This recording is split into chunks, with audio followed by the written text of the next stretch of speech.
काल झालेल्या बॉम्बस्फोटमध्ये उडवणाऱ्याने हे विचार केला का तू कोण आहेस? फक्त त्यांनी आपण हिंदू आहेत म्हणून उडवलेत. समजलं का? आणि आपण भांडू मध्येच, तुला हे मला हे नाही आहे, पण कोणाला त्याच्याशी काही घेणं देणं नाही. ह्याचाच फायदा गैर उचलू राहिले.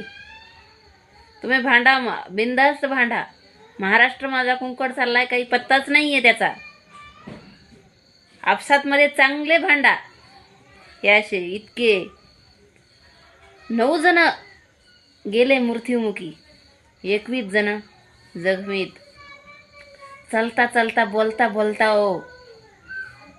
जवळ, आपल्या इंडियाच्या बाहेर नाही, फक्त महाराष्ट्राच्या बाहेर आहे. थोडं महाराष्ट्राच्या बाहेर बी बघा.